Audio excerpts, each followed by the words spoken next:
This from quite some time, the fourth chapter. I just wanted to, before, what I want to do, obviously we're going to read the verse and the translation in the purport. But what I want to do is, while we're doing is just think about something that there has been, because this has been quite a ghastly part of Bhagavatam. Do you agree? It's quite a ghastly, there's wars, there's bloodshed, there's like, if this is religion, see you later, guys. so, like this balls, like heads rolling down, there's throats choking, there's bloodshed. So it's been quite ghastly, people cremating themselves in their self-generated fire, like sati and then goat's head, someone's getting goat's head, someone's getting no head, someone's getting no teeth, someone's quite a ghastly war. So just think about if any part of this story has, what they call you, if there is a hang-up in this story. Now there must be a part of this story where you had a little bit of a hang-up. They call it a gripe in Australia. A little gripe, a little hang-up. Where it's like, how can I take this point? Think about something and please raise it. Because I want to, rather than going into my rant, I just want to see if there is any gripe, I want to address it. Because it's quite a classic story. And it's natural, you may at some stage have felt that gripe. What's going on here? So just while doing this, if something comes up in your mind, please raise it. Maybe we'll take that as a starting point. It's okay if you don't have anything, that's fine. Don't force yourself. But if there's something, I want to talk like just normal people today. Yeah? Okay, so we'll do the verse. Shri Bhuguru Vacha Yanmayaya Ghanaya Pahritatma Bodha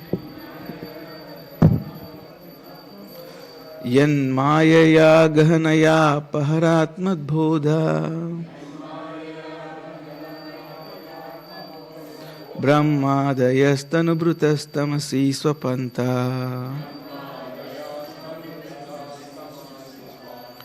Natman shritam tava vidantyadhunapi tattvam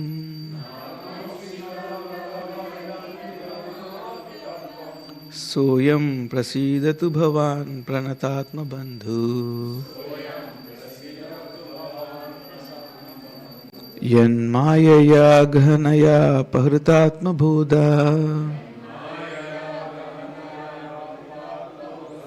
Brahmadayastanu-bhrutastamasi swapanta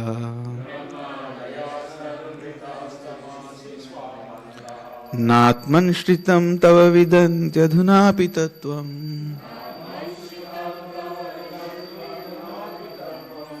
Soyam prasidatu bhavan pranatatma bandhu.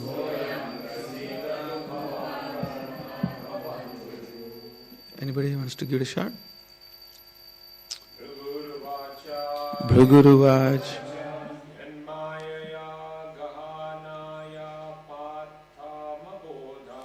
Yanmayaya Gahanaya Pahritatma Bodha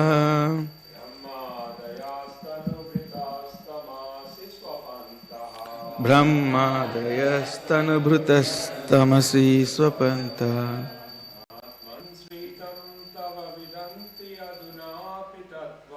Natman shritam tava vidantyadhunapi tattvam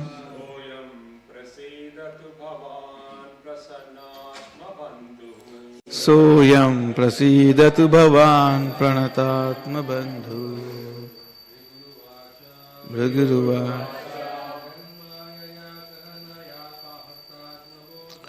Yanmayaya ghanaya pahritatma bodha Brahmadayastanu-bhrutastamasi swapanta Natman shritam tava vidantyadhunapi tattvam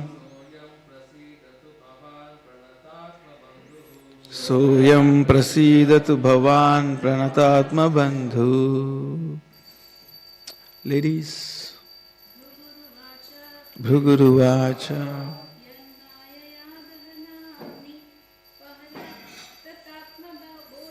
Yanmayaya ghanaya pahritatma bodha.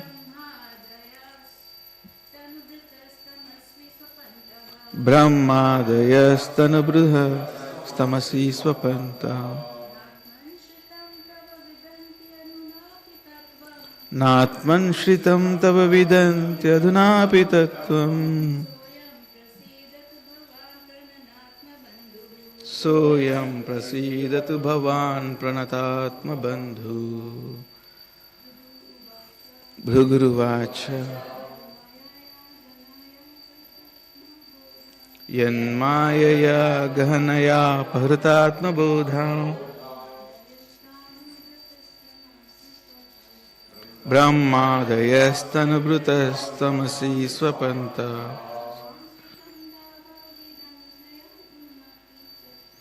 Natman shritam tava vidanti adhunapi tattvam.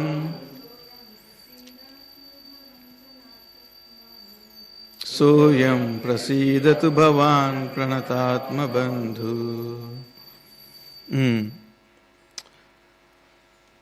Bhruguruvacha.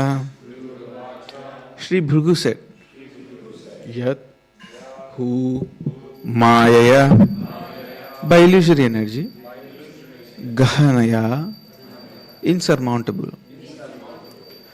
This word Gahana comes in Bhagavad Gita, 4th chapter. Karmano hi api bodhavyam bodhavyam cha vikarmana, karmanascha bodhavyam Gahana karmana gati.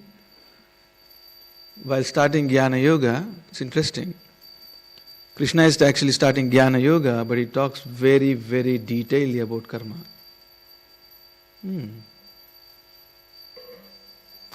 Very interesting. So, well, that's a separate class, why he does that. I don't want to do that here. But that's very interesting. So he says, Karmano hi api bodhavyam bodhavyam cha vikarmana, akarmanascha bodhavyam gahana karmano gati. Gahana, in Sarmamount, very difficult to understand the gatis of karma, the angles, the approaches of karma is very difficult to understand. And then he says the best way to do it, Arjuna, is you follow the people that have already set a precedent. Evam gnatva kritam karma purvairapi mumukshubhi kuru karma eva tasmatvam purvai purataram kritam. He says, well, it is very hard, but I'll give you a solution. He says, you just follow someone who's already done it. And follow the precedent. You understand? If you follow the precedent, that's okay. So, yeah, Gahana is interesting. It means like difficult, insurmountable. Apahrita, stolen. Atma Bodha, knowledge of the constitutional position. Brahmadaya, Lord Brahma, etc. Tanubhrita, embodied living entities. Tamasi, in the darkness of illusion. Swapanta, lying down. Na, not. Atman, in the living entity. Shritam, situated in. Tava, your. Vidanti, understand. Adhunapi, adhuna, now. Api, certainly. Tattvam, absolute position. Sa, you, I am, these, prasidatu, be kind, bhavan, your lordship, pranatatma, surrendered soul, bandhu, friend. Sri Bhrigu Rishi said, my dear Lord, all living entities beginning from the highest, namely Lord Brahma, down to the ordinary ant, are under the influence of the insurmountable spell of illusory energy. And thus they are ignorant of their constitutional position. Everyone believes in the concept of the body and all are thus submerged in the darkness of illusion. They are actually unable to understand how you live in every living entity as a super soul. See, that's still a problem. That's still a problem for the modern science. I want to differentiate the science from modern science. Distinguish. So the modern science, they still find it hard. How can, like, if when they read our Bhagavad Gita, and when they read like verses like Ishvara sarvabhutanam hriddeshe arjuna tishtati, or sarvasya chaham hridi sannivishta, I am in the heart. So they still find, like theologists and scientific like philosophers, they still find it a little hard. How does he do it? How does he lodge himself like that, like a little chip in your heart? It's not so hard. It's not so hard. We'll try to go through that. When I'm saying it's not so hard, when you see analogs, like allegories, how we do similar things in our modern life, in our modern technology, we do a lot of similar things like that. Something else is lodged in between the program. You have a little icon on the phone, and then you just press an icon, and it takes you into a whole game. No, sorry. Pocket Vedas. Anyway, so video games. So you press a little icon and it takes you into a whole Pocket Vedas, or it'll take you into a whole realm of music, or Spotify, or it's not like such a like alienated thing to see. So yeah, what's the big problem? Paramatma lodged himself as a little icon in the heart. And if you have the right technology, if you have the right love, and you press that icon, you enter into a whole world. So there's analogs everywhere to understand this. So I don't understand why the modern scientists find it like so like pain point. How does God lodged into a living entity? That could not be impossible, because my life is so miserable, so should be God's. Why are we trying to anthropomorphize? Like, most of the time they're trying to impose their problems, their limitations over to God. And they don't see that. It's an interesting psychological world we live in these days. Okay, I keep leaving. So where was he? Okay. They're actually unable to understand how you live in a living entity as a super soul, nor can they understand your absolute position. But you are the eternal friend and the protector of all surrendered souls. Therefore, please be kind towards us and forgive all our offenses. Om Ajnanatimidandasya Jnananjana Shalakaya Chakshurunitam Yena Tasmai Shri Guruve Namah Vande Nandavresrinam Padrenam Abhikshnasha Yasam Harikatodgitam Punati Bhunatrayam. I've heard Gopal Krishna Goswami Maharaj's situation is a little precarious. So maybe we could do a few more rounds today. From Krishna will obviously do what he wills, what is good for the devotee and their relationship with God. But from our side, it's always a good idea to offer a few rounds, 2 or 3 or 4 or 6. Good idea. Just requesting God from our side, if possible, if you desire, may we have His presence for a little longer. We can do that. Okay, so something interesting about this prayer, even the very, very early stages when I read this prayer, I was a little uncomfortable with this prayer that Bhrigu Maharshi is offering. Do you feel anything uncomfortable in this prayer? You know what I found uncomfortable? There was sorry? And Brahma. Lord Shiva was all right because he already holds a gripe. They were already cross with each other. But I found it when I was even reading for the first time. Good pick, by the way. Well done. I even first time, like very early stages, I was reading and thinking, what's the psychology here? Why are you including Lord Brahma in your prayer? They say in English, speak for yourself, might. Have you heard that? They say, speak for yourself, might. So I was just listening to this prayer and I'm thinking, speak for yourself, boss. What's going on here?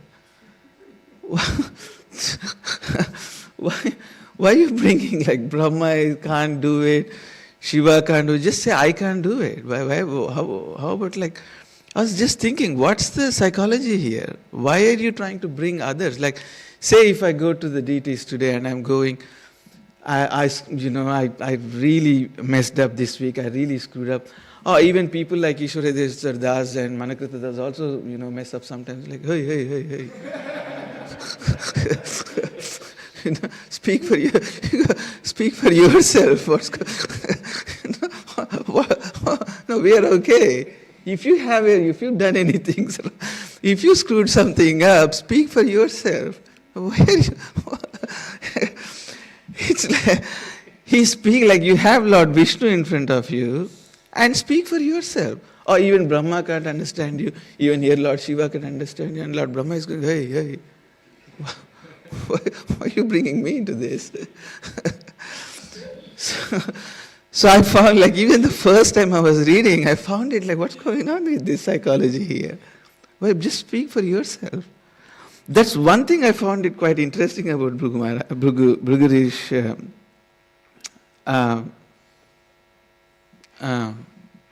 psychology. Another thing I'll tell you interesting. Bhrigu, Shaunaka Maharshi, do you remember the first canto of Bhagavatam? Do you remember who initiated this? Shaunaka Maharshi initiated the whole Bhagavat Prasanga in the Naimisharanya. And he came with 60,000 disciples. He had 60,000 disciples. And his name was, the name of his school was Bhriguvamshi Shunaka. Yes, that's it. Bhriguvamshi Shunaka. And he also was addressed as Bhargava. The reason Shaunaka Maharshi was addressed as Bhargava was because he was from Bhriguvamshi Shunaka's son. They were from the Vamsha of Bhrigu. So here we have lineages of great devotees that have come after Bhrigu Maharshi. Here we have like great disciples of Bhrigu Maharshi. Obviously Bhrigu Maharshi himself is a great saint. But what was this discrepancy, all this discrepancy during this, the whole Daksha? What was going on? What was transpiring? How do you, but these are supposed to be our great archetypes. You understand archetypes? You ever heard of this word? Carl Jung uses this word, archetypes in the sense like patriarchs, better word. They are supposed to be our patriarchs, the saints that we follow, right? For example, even you can take an example of Vashishta in the 9th canto. If you read Vashishta in the 9th canto, he just keep cursing everybody. Like cursing here, cursing there, like Prasriddha accidentally, like he was doing something in the night and he accidentally, while killing a lion, he kills a cow or something, and that's it. He curses him for the rest of his eternity. And then Vikukshi, I think, he goes for a hunting and he was supposed to bring some sacrificial animals. Some curses him. And Nimi Chakravarti does something, does a sacrifice without his guru. He comes back, curses him. And I read Bhagavatam with my daughter, and my daughter was going, what is this, bad temper case, or what's going on here, Dad? And these are like, he's one of the 7 stars. Vashishta, Bhrigu. And what more examples can we give? Durvasa, Shaubari Muni, Bhishma, our Mahajan. He was on the other side. When Draupadi was being extremely insulted, he was actually playing on the other side for all technical reasons. But he's our Mahajan. So how do you do this? Like this is supposed to be, and it is, the holy grail of understanding God. There's no doubt about that. This is the holy grail to understand God. That's the ark, the ark, the Noah's ark, the tabernacle of understanding God. But you have all these characters like drop of a hat curses, drop of a hat, someone stealing someone's wife. I think moon god steals Tara, Brihaspati's wife. Like, hey. What is this going on? So, and we have this Bhrigu Maharshi here, an act of complete discrepancy. And then there are traditions. What is going on? How do you reconcile all these things and still be a bhakta? And still maintain the fidelity and the loyalty, because what you need is, we need to see this with a big heart. We need to understand these scriptures from a big heart. Have you heard of a saying? There's an old saying, I don't know if someone is here from 90s or 80s, you will understand. There was a saying, they used to say, every saint has a past and every sinner has a future. You heard this saying before? Every saint has a past and every sinner has a future. So this usually comes from Christian backgrounds, but trust me, it's not. It had its originality for thousands and thousands of years ago. So every saint has a past. They've gone through a lot of life. They've gone through a lot of transformation. So what we are reading in Bhagavatam is a transformation of some people into great personalities, into great lineages. During their original days, if there were some discrepancies, the way you see it is that if these great people, if such great personalities with so much great celestial cosmic powers, if they can make little errors, how careful should I be? How much more vigilant should I be? Yeah, Indra, he does some interesting things here and there. But we don't vilify them. We don't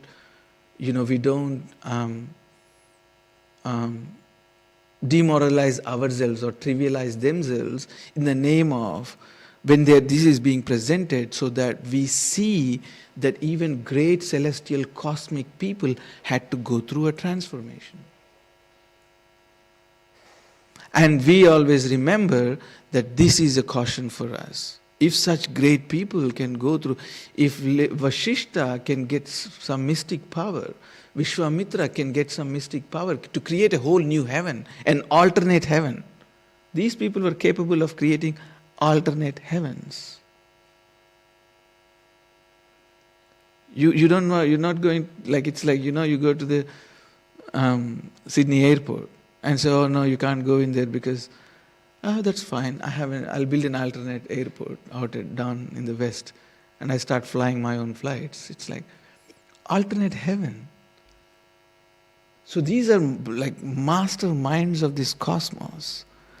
And then when we see these stories and when we see discrepancies, the better way, the bigger heart, the holding a bigger heart, looking at it in a grander vision is, if they can go through a transformation, how much more vigilant should I be? How much more careful should I be? How much more am I apt to make errors? You understand what I'm trying to say? So that's how you reconcile. When you see these great people going through so-called discrepancies, we have to take it as, like Bhishma, for example. Very interesting. Actually, Krishna expressively tells him that I'm very, very unhappy with the way you conduct your life. Did you know that? There is a part in Bhagavatam where Bhishma is a kind of, it's called, in current language, it's called act-based ethics. A philosopher named Immanuel Kant, he was from Germany. His name is Immanuel Kant. So he came up with this term called act-based ethics. What that means is the ethic is in your act itself. The ethic is in your act itself. Do you want me to give an example to explain? So actually Krishna gives an example to explain. He says there was this saint in the forest, sadhu, sitting and doing his nirjana bhajana. This is actually a story told by Krishna. So I'm not blowing smoke up your dhotis here. This is actually a story told by Krishna to Bhishma. And he says there was this nirjana bhajana. I was sitting in an ashram and doing this kator tapasya. And then it so happens there is a group of people, pilgrims, trying to run away from plunderers. And they go behind his ashram and they're hiding. And lo and behold, these dacoits, you call dacoits or plunderers or scums maybe, that's a better word. These scums, thin skinheads, scums maybe. So they come and they ask this guy, this Satyavrata. He says, did you see some pilgrims running from here? So this person had two choices. One choice to stick his vrata, to stick with the act, because the ethic is based in my act. I want to say the truth. I have taken that vow, I want to say the truth. Yes, they are hiding behind there. And all these scumbags go, slaughter the whole pilgrims, loot them out, go away, they're all dead. And he's still very proud that he's stuck to his truth. And Krishna says to Bhishma, for that act, he went to hell for a very long time. That so-called Satyavrata, he went to the hell for a very long time. And he says, well, you know why? Because he took the ethic to be in the act itself. But the ethic is in the consequence. The ethic lies in the consequence. I would have been happier if he left his so-called vrata to say the truth and says, no, I haven't seen anybody around here. Well, maybe you just go and mind your own business, guys. What did you do? He may have spoken untrue, but what did he do? He saved a dozen lives. You understand? So Bhishma was conducting this life of these act-based ethics. Let the planet go to hell, let this Bharat Varsha, let the enemies conquer, let the sky fall down to the earth and let the heavens crack open in my eyes. But this Bhishma will never break the vow of my celibacy. And Satyavati is going, hey, we don't have an heir to this kingdom. Kurukshetra, Vichitra Virya and Chitrangada had just died. There was no heir to the kingdom. They were being engulfed by the neighbors. We need a king. So Bhishma, could you please marry these widows of my sons and give some progeny, give some heir to this kingdom? And Bhishma does this, that's why he's called Bhishma. Terrible. And he does this terrible, let the sky crack open, the heavens crack down, the earth, bhumi phat jaye. The earth crack open, phat jaye mere samne. Like Bhishma will never. And Satyavati is going, what's going on here? So you don't care if the planet goes to hell? If you don't care if the whole Hastinapur, which was the center of the geopolitical, economical center of the planet, that's where culture flew down to the other parts of the world. That's why Krishna very strategically made his moves. So you don't care? The planet goes to hell, you don't care, Prabhuji? And Krishna was like, not happy. So he demonstrates that I'm finding a little uncomfortable with the way you conduct your business here, Bhishma. And then he gives this story. And he tells him this story that that's not the way to do things.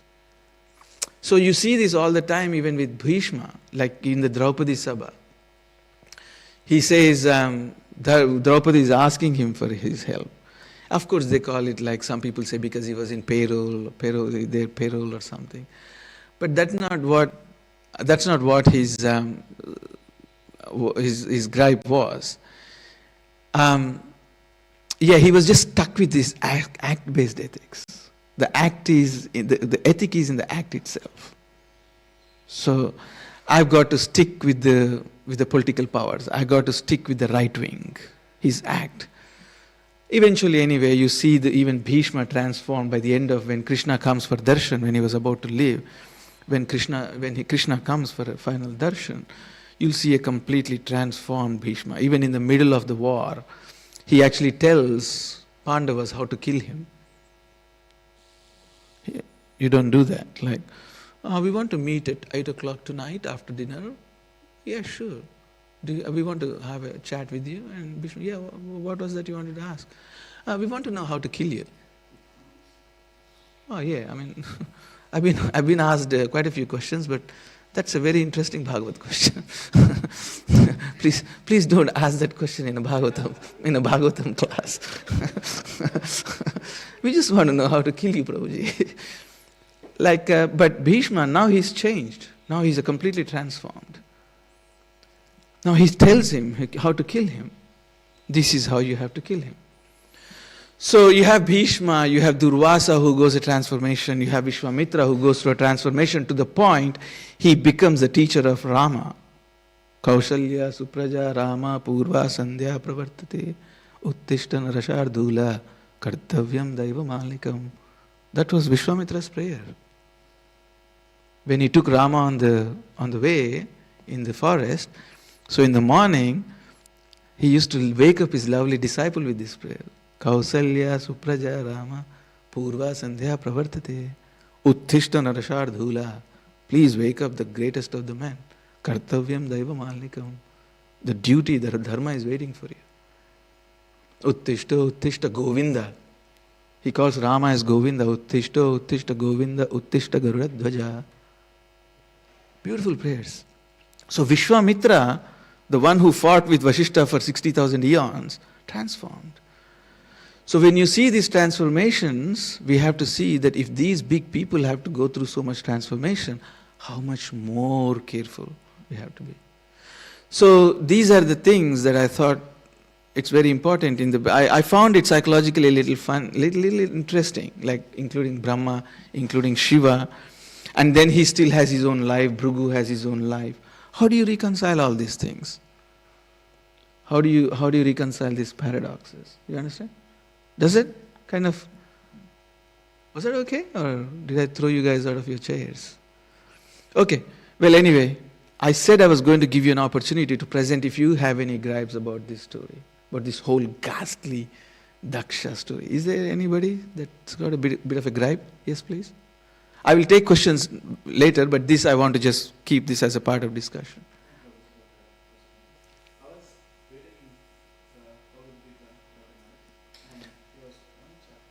I was more interested with this Daksha.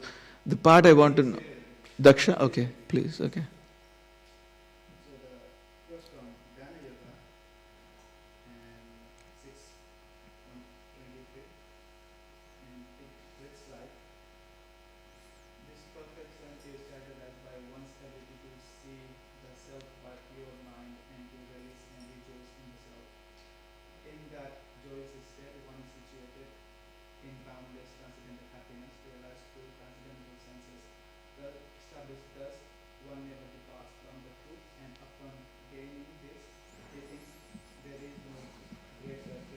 Yeah.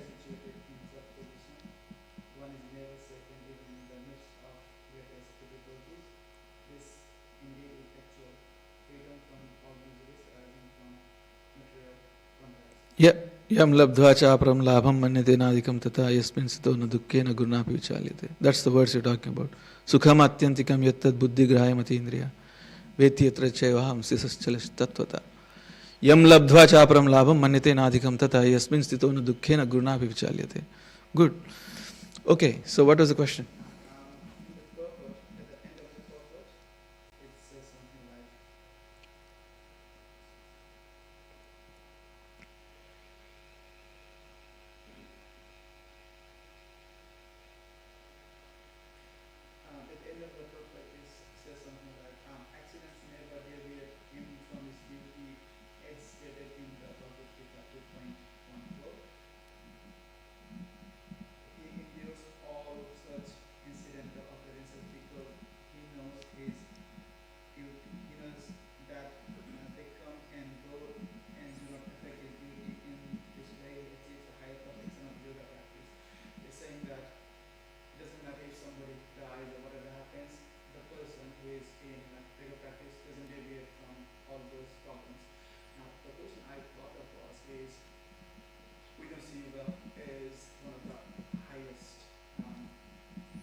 Devotees, yeah.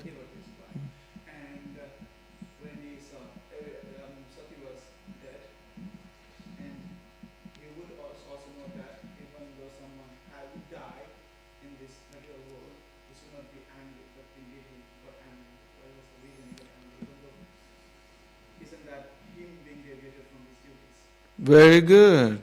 That's a good grab. Good launching pad. How much time do you have? How much time do we have? I'll go until 12 o'clock. No, just joking. Just joking. just joking. You'll have your breakfast. Is it a coincidence? Every time I come for a class, it's just after Ekadashi. I don't want to starve you guys here. Maybe you will say, we have a Bhagavatam question. How can we kill you, please?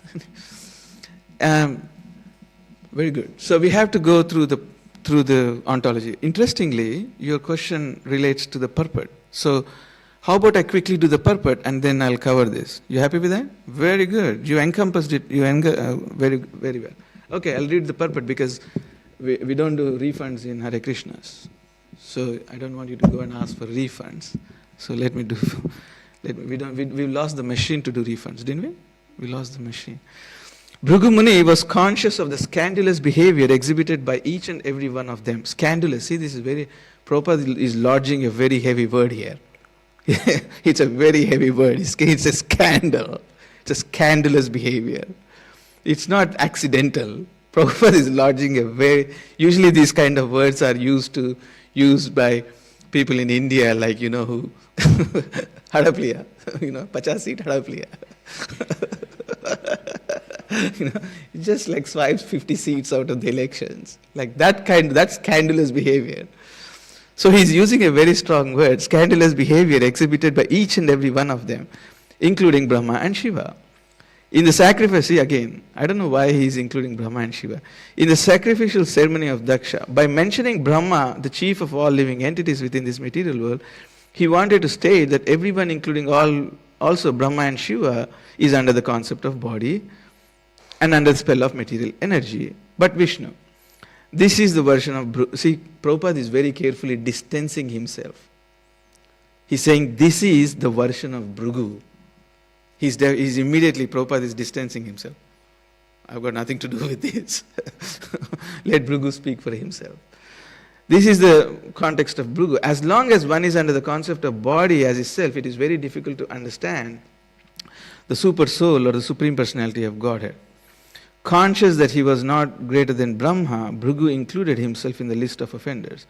Ignorant personalities conditioned souls have no choice but to accept their precarious conditions under material nature. The only remedy is to surrender to Vishnu and always pray to be excused. One should depend only on the causeless mercy of the Lord for deliverance and not even slightly on one's own strength. That is perfect position in Krishna conscious person. The Lord is everyone's friend, but he is especially friendly to the surrendered soul. Simple process therefore is that a conditioned soul should remain surrendered to the Lord. Lord will give him all protection to keep him out of the clutches of material contamination. So, very nice. So we have to go back to that verse that you mentioned. Yam labdhva chaparam labham manyate nadikam sitam. Yasmin stonu dukkhena gurunapi vichalyate. Yeah? Sukham atyendiyam. Veti.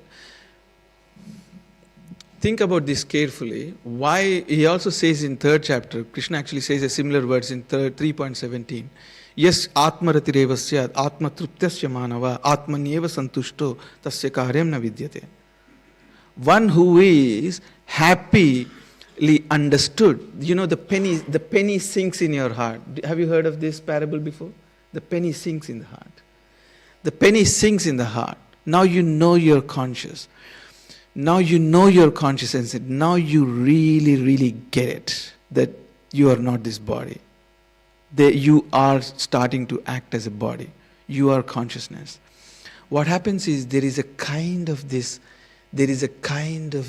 relief, there is a kind of this resourcefulness that hits you. Because I am a conscious body, I am a conscious entity, I am a living force. I cannot be constricted with this body. This body is a little episode.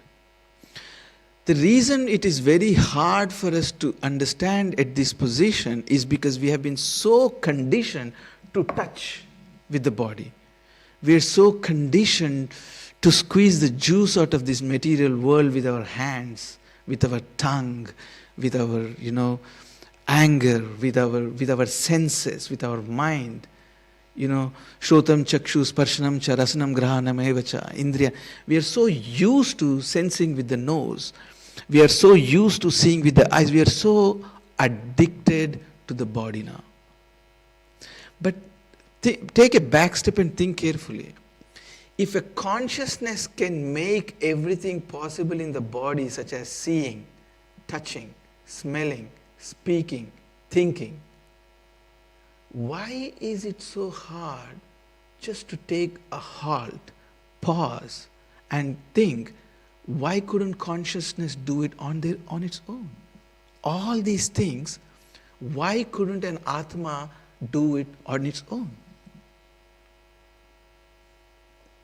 If you equip me with an oxygen cylinder, does that mean that I cannot breathe without the oxygen cylinder? I can. If you put on me some jacket or a coat, does that mean that jacket is my body? I can still function without. So we have been so addicted in the body. It's like a drug. You take a drug for long enough, it becomes your life. So we are in the body for so long, now it's very, very hard to even perceive and conceive that you could act as a conscious entity and have all the things much more, in a much more higher degree, just as an Atma, just as a conscious entity. So when the penny sinks and you get that, you see in the mirror, you look at yourself in the mirror and you see, I am an Atma. I am a conscious entity. This kind of relief opens up. This kind of sukha comes. There is nothing to lose. There was nothing to achieve. There is nothing you will lose, or there is nothing that you need to achieve anymore.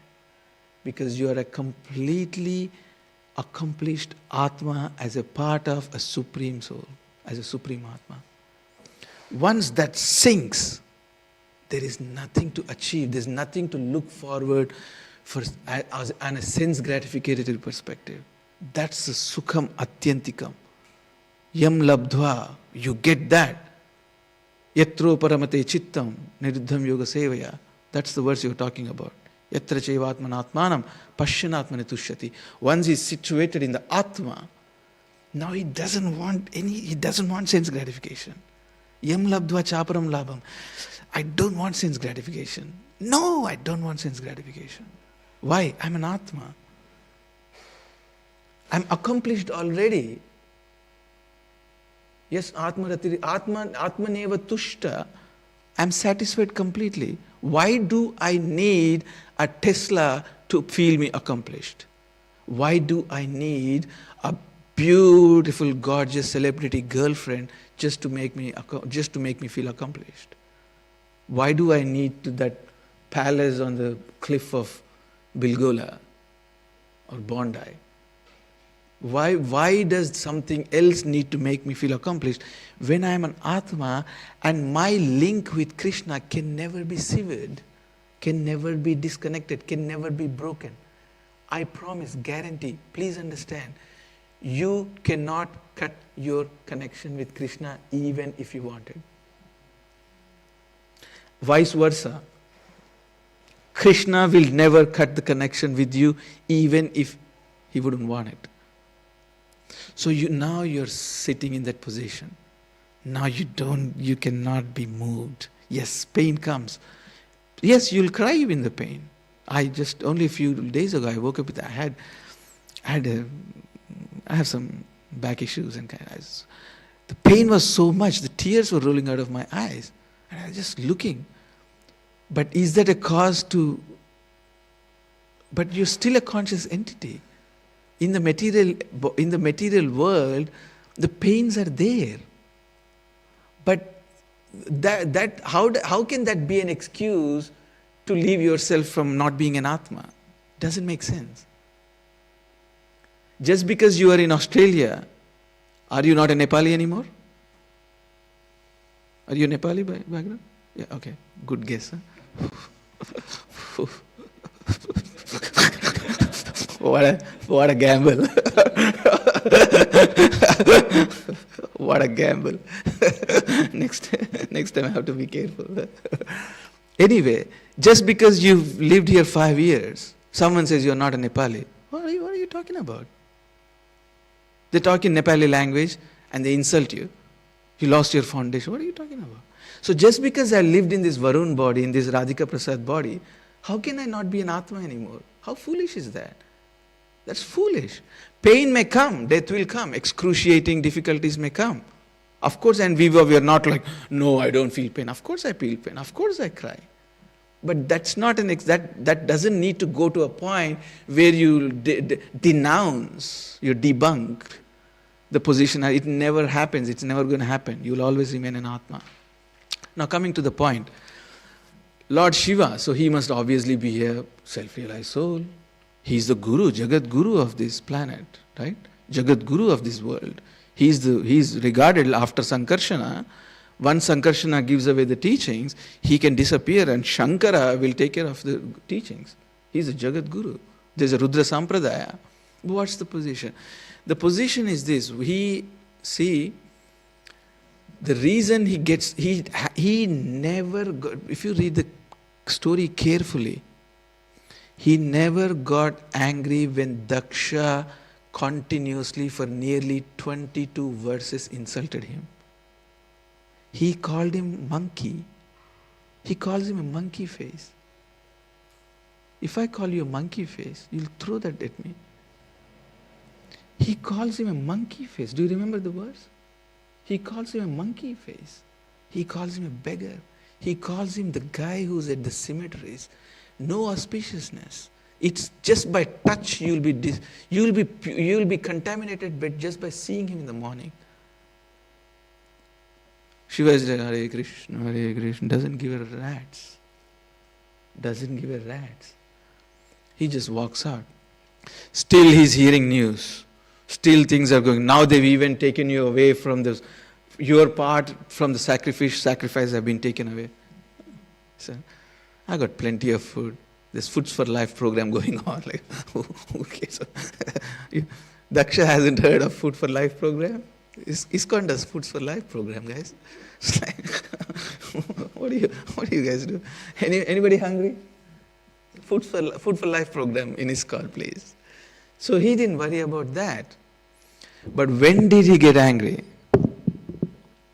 When he got angry, when Daksha came to the point that he even didn't care about his biological connection with his daughter. It's not even about his being his wife. How can you be so... See, even we come to this position as devotees. Be very careful. We sometimes think that we are somehow insulated from these offenses. We somehow may think that we are all like, aloof from this. Even devotees come into this thing. Emblems become more important than the heart situation. The icons, the tilak, the perfect dhoti, the perfect, the garland, the perfect way he walks, the perfect Sanskrit pronunciation, the perfect chant, holding of the beads, the perfect... Emblems become everything. Even we are not insulated. We are not... that's not a bad word. Insulated from these things. So for Daksha, icons became more important than where is your heart. Shraddha Shabde kahe Sudruda Nishchaya. Krishna Bhakti Koile Sarva Karma Krita Hoya. Very good. That's fantastic.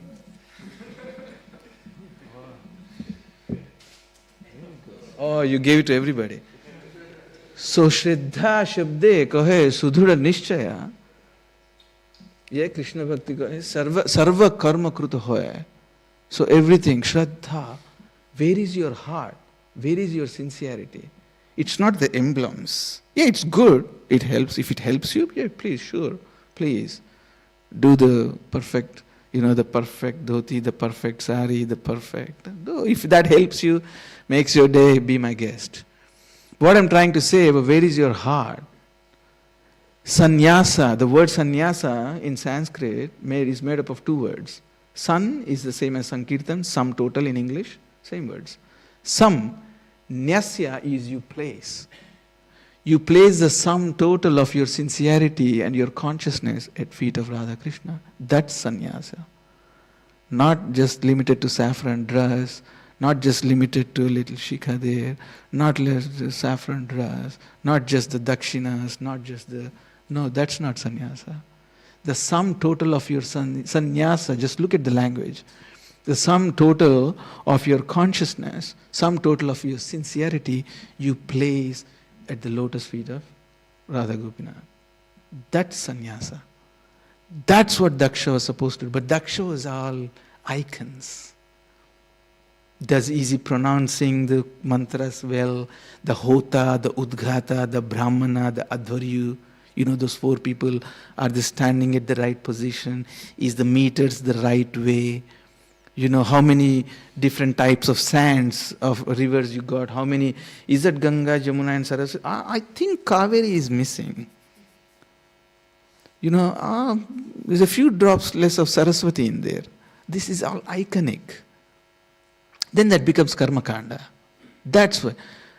But when Shiva hears, he comes to a point, the acts-based ethics, the ethics being based on the acts itself is coming to the point that he didn't give a rat's when his own daughter was about to extinguish. That's when Shiva said, unacceptable. So you cannot be so Atma-conscious that a good tradition, a good devotee is being offended. He didn't mind his offenses. He minded offenses to Sati. And who is Sati? She is Vaishnavi, Durga Devi herself. She is the commander-in-chief in this material world. She is the power. She is the woman power. So that's when Shiva said, now he pulls out of throws the Virabhadra. I come from the Lingayat, like the Shiva, my family. So I can do the whole Rudra skit. Veera. Then Virabhadra comes. And then he's just cracking everybody open. But yes, that's a very good way to use your anger. What else would you want to use your anger for? What, just because I didn't get my dream job? Because someone else took my job? Someone else has a better car than me? Someone stole my Bhagavat spot? I was supposed to get that book distribution award.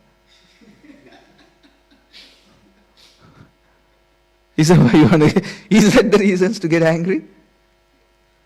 Can you imagine? Imagine if you go to a big book. Imagine the South Pacific, books distribution awards going on, and you did the whole year. You're 365 days out there, and you did 20,000 books, and everybody else gets an award, and your name was not even mentioned.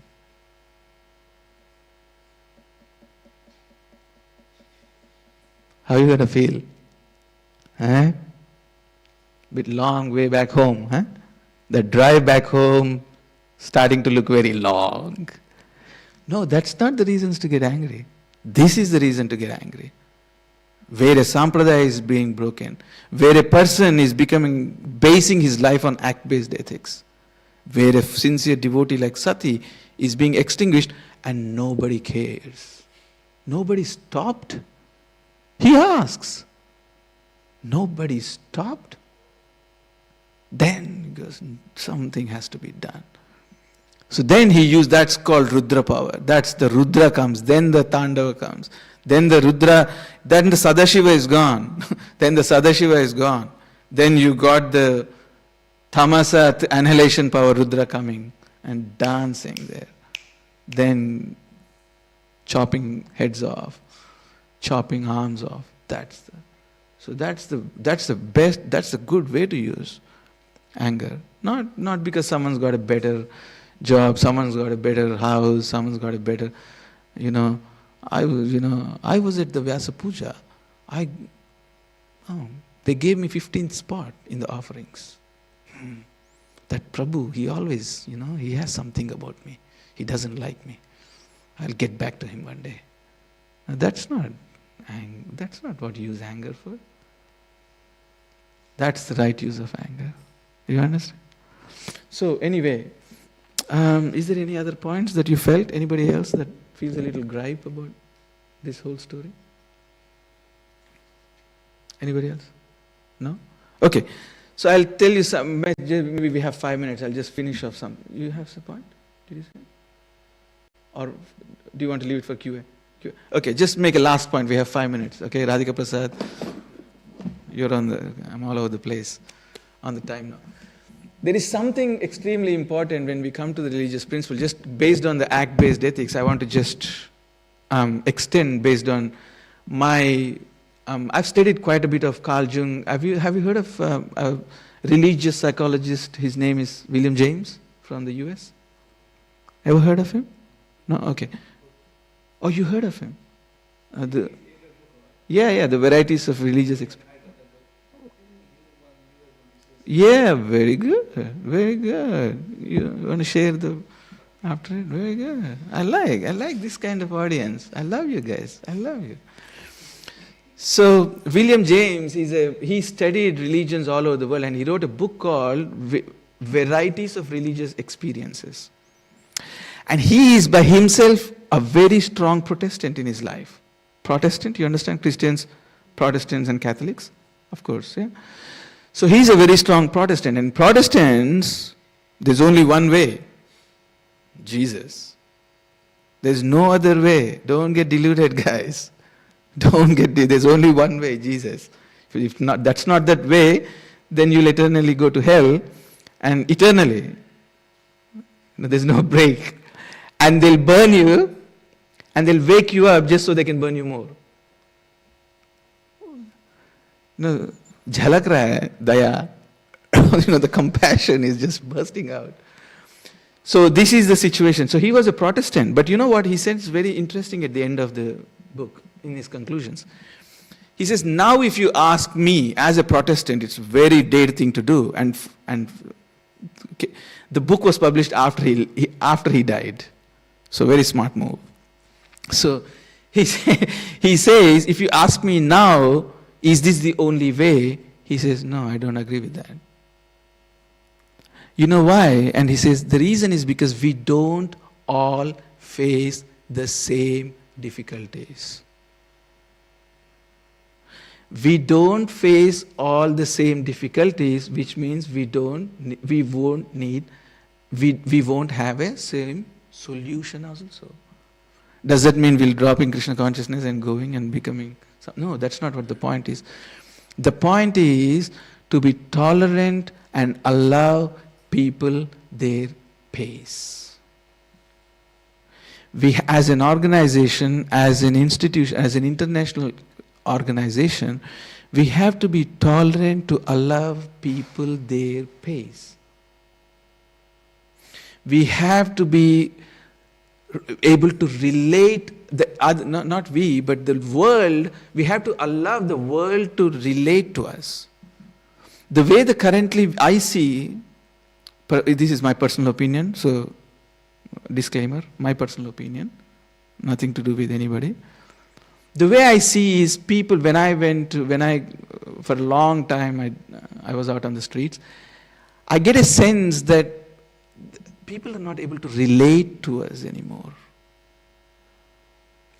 We have to kind of help people relate to us. And he says, interestingly, exactly the same thing that Bhagavatam says. Exactly the same thing Krishna says. Desha Kala Paristhiti. Based on Desha Kala Paristhiti, Desha, time, place and circumstances, we have to allow people to connect to us. We have to tailor a way, we have to master a way to allow people to connect to us. Because this is an absolutely wonderful book. This book is an absolutely classic book. This Bhagavatam is just an absolutely genius composition from a linguistic point of view, from a philosophical point of view, from a theological point of view, from a psychological point of view, from a scientific point of view, from a mathematical point of view. It's just a classic composition. And but a lot of 8 billion people on this planet, a lot of people don't have access to this. So who wants to be on this journey to make sure that Bhagavata, every person we meet get access to Bhagavata? Who's on this journey? Who's happy to be on this journey? Yeah? Yeah? So, Yare dekho tare kaho Krishna upadesh. Anybody complete? Very good. I'll give you a hug. So, Amara Agna hai, Guru, become a Guru, and everybody you meet, give this Krishna consciousness. Because Krishna, the word Krishna is the adjective, and Krishna, the word, is also the noun. That's the classic. There's nobody, you can say like, he's like, there's nobody more Krishna than Krishna. So it's a beautiful word, it's a beautiful way to glorify God, it's a beautiful way to do self-realization.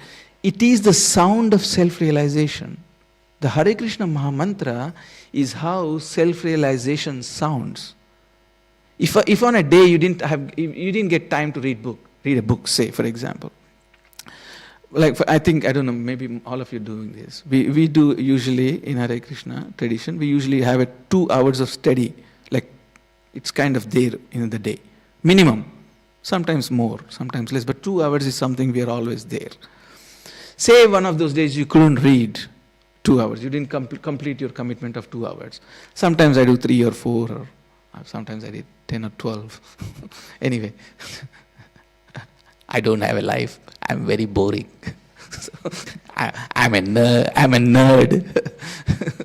So anyway, but the day if you don't find a time, and you already did your 16 rounds, just chanting Hare Krishna is as good as, if not better, than reading all the scriptures in the world. It is the sound of self-realization. Please believe me. Please understand. Hare Krishna, Krishna Krishna, Hare Hare, Hare Ram, Ram Ram, Hare Hare. If you ever wondered how self-realization feels, if you ever wondered how self-realization sounds, that's how it sounds. Happy? Om Tat Sat. I just want to thank you for everybody for being here. And the day I take you for granted is the day I'll consider myself dead. Because you could be doing so many things, but serving Bhagavat in this way by listening and talking, as they say in Australia, you nailed it. Om Tat Sat. Thanks for being here. Someone had one last question. Who was that? I actually have a question. In Bhagavatam, I read Bhagavatam, I think sometimes a lot of people don't understand. I think the story in Bhagavatam is not all earthly. Some are spiritual. Cosmic? Yeah, cosmic and spiritual. That it's not from this world. Yeah. So people cannot understand. The other parts of the world? Spiritual world. Some of the activities are in the See, I think sometimes I don't mean to, no disrespect to your question, but sometimes I think we flatter ourselves that we are so unique. For example, I was born in a very little town in South India. I was born in a agricultural land. When I woke up, all I see was land and farms and water and wells. Then I moved into a big city in India. Then I moved into a boarding. Then I moved into some other states. Then I came to Australia. Then I moved in Australia. Then I traveled to America. But you know the interesting thing? Wherever I went, what the human beings wanted was the same thing. Some food to eat, a nice partner to sleep with, some friends to hang around, a nice TV, some place to sleep, and a good shelter. So there may be cosmic stories, and you may get out of the earthly story, but at the end of the day, the needs of people are same everywhere. Ahara, Nidra, Bhayam, Maithunam. Ahara is food, Nidra is rest, Bhayam is trying to earn a livelihood and defend yourself, Maithunam is sex. Yeah, no, I understand that. It's just that sometimes, I mean, for kind of people who are doing spiritual conceptions, I mean, you relate stories about how some monster, like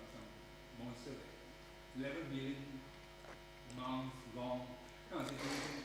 People think it's a fairy tale. I'll tell you an interesting story. One day, It's only 8,000, only I'll tell you an interesting story. One day, I was sitting in I was building a house. Before building a house, they were doing puja and yagna. In those days, we do karma kanda. And I saw a little ant crawling on my hand. Yeah? If you see from physical point of view, the ant crawling on my hand has much better knowledge of my terrain. He sees my body more closely. Maybe he'll get some food and drink by drinking my sweat or eating something on my skin. But the ant never knew that he was standing on actually a living being. You understand? So let me finish the answer. So if you tell my story to the ant, that there's actually, you're standing, I'm a short guy, so let's take Ishwareshwar Das, for example. He's a tall guy. If you tell the ant that you're standing on Ishwareshwar Das, who's about 6.5 feet, and who is, from the ant's perspective, he's about 600,000 times taller than you. If you told that ant would say, this is all mythological rubbish you're talking about. What do you mean Ishwareshwara Das is 50,000 times more than me? He can actually eat 50,000 times more than you can. If you go and tell the ant that he can actually eat 50,000 times more than you eat, and he is 50,000 more larger than you, and he lives about 100,000 longer than you live. What do you think would the ant say? Ant would look at you and say, you're talking rubbish. Yeah, I understand all these things. I mean, the realized people will understand some of these concepts and so forth. But ordinary people, like I have people on the street commenting, Bhagavatam is so big, why can't they just condense it, give a simple book so we can at least understand something? There are plenty of simple books. Science of Self-Realization is a very simple book. Hiding in a Natural Happiness is a very simple book. So if Bhagavatam, please understand, if Bhagavatam has become complicated for you, don't force yourself. Take up simple books. Come to me, I'll give you some simple books. I'll give you 30 simple books. I think maybe you should donate some of this into the Sure, on the house. Okay, on the house. This is my word, on the house. You understand on the house? Yeah. On the house, come to me, I'll give you, don't worry about Bhagavatam, I'll give you 30 simple books. No, just talking to the band. Sure.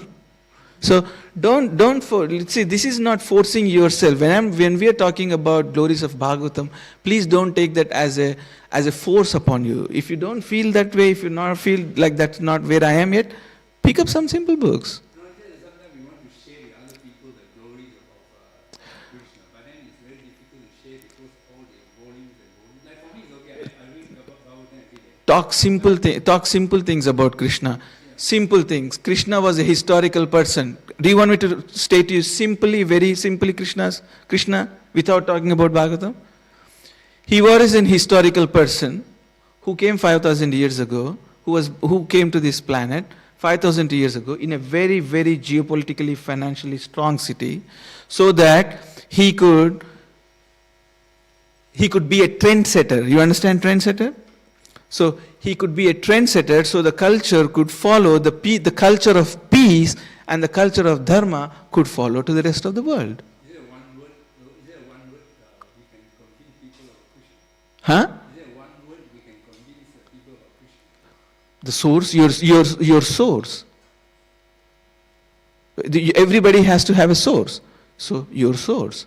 Just say, the, Our soul. our source, S-O-U-R-C-E, source. How much more simpler can it be? Who is Krishna? Your source. Because everybody has to have a source. Not as a body, as an Atma. So he's a source of your Atma. Yeah, we Boom. can believe that, but then on the street, 99. No, look, I've been on the street for 16 years now. I've walked nearly 15,000 kilometers on the streets with these legs. And my legs now grinded now. So, if you tell me that there is no way people will understand, no, I beg to differ. Because I've spoken to thousands and thousands and thousands and thousands of people, and I've given to thousands and thousands and thousands of books. And if you just bluntly give a blank statement that no one will ever understand Krishna, I beg to differ. But do they read it? Or I can show you 100 messages that people send me after reading the books. See, that's the thing I'm saying. Speak for yourself. Why are you speaking for all the people in the world? The best thing, you know where you can start? No, Please understand this. You know where you can start? I'm answering questions No, I'm just asking a question. You know where you can start? for myself. Please. Leave the people on the street for people who are going on the street. The day you go on the street, if you get worried about how to handle people, how to handle the crowds, please come to us. I'll have a little session with you. I'll talk to you. Well, that's the reason I asked the question. I'm on the street. So people ask questions. People, Let's at breakfast. At breakfast, I'm giving you time today. I'll sit there for 1 hour. maybe sometimes you can join us in Food for Life. Sure. Please. So because please understand. I'm not challenging you, but what I'm trying to say. I know you're a thick skin. But what I'm trying to say, I'm just uncomfortable to just put a blanket statement that no one will ever understand Krishna. No, that's not true. I have people come and beg me for Gita. I've seen people in the dark tunnels under a museum. I used to have a book under museum, under the subways in the dark tunnels at 7, 8 o'clock in winter, pitch dark. I'm standing there, your Gita? Oh my God. You have Bhagavad Gita? You have Bhagavad Gita? I have. So please, if you're having troubles, please, I'm happy to. Let's have a chat at the breakfast. I'll allocate you all the time in the world. I'll give you my number. We'll talk. But I just feel uncomfortable when we just pull blanket statements. No one will. Sorry, you misunderstood. It wasn't a blanket statement. It was just some little experience I had. Yeah, we'll talk. Yeah, and I'm happy to provide you some little techniques and trainings.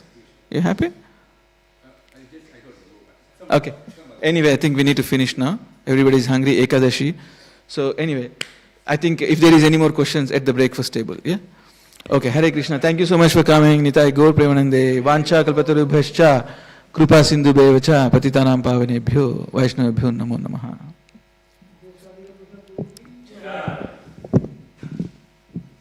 So if I turn this mic off, then I can talk whatever nonsense. No, just joking.